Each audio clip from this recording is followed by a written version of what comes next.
Asi tam ešte trošku. Tam veci, vidíte, to robí aj také. Ešte dáva také.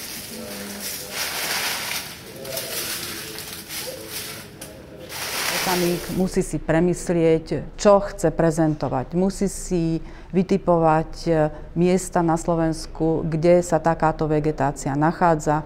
Potom tam niekoľkokrát ísť, pretože práve vtedy, keď by ste ju chceli, nie je v takom štádiu, v akom by ste ju potrebovali. Rastlinky treba vysušiť samozrejme. Celé sušenie je o tom, že človek nevie nikdy, ako to dopadne. Niekedy je milo prekvapený, naopak niektoré rastlinky vyzerajú tak, že sú nepoužiteľné. Vzhľadom k tomu, že zelenú farbu rastlín podmienuje zelené farbivo chlorofil, ktoré veľmi rýchlo podlieha rozkladu, tak je potrebné rastlinky, ktoré použijeme do diorám, farbiť, respektíve striekať. To už bola teda práca výtvarníkov, len samozrejme ten odborník musí tomu výtvarníkovi vysvetliť, ktorý odtieň zelenej prípadne má použiť. Ak sa tomu výtvarníkovi podarí tú skalu stvárniť tak, že ten odborník je schopný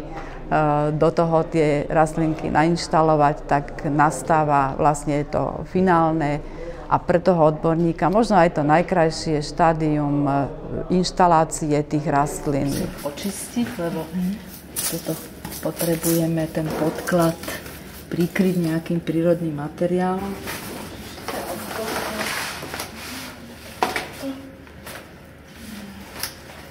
Takže kurátor múzeu musí byť nielen dobrý odborník, ale musí mať aj trošku zručnosti, aby dokázal to prírodné prostredie preniesť do tej vitríny.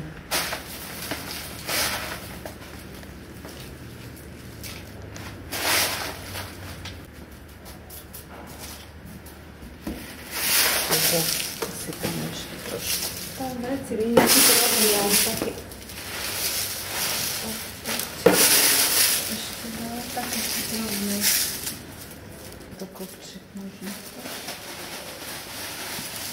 Snaží sa o to, aby tá inštalácia pripomínala tie pomery v prírode, aby naozaj, keď ten človek sa pre tú diorámu alebo inštaláciu postaví, aby mu to evokovalo to prostredie.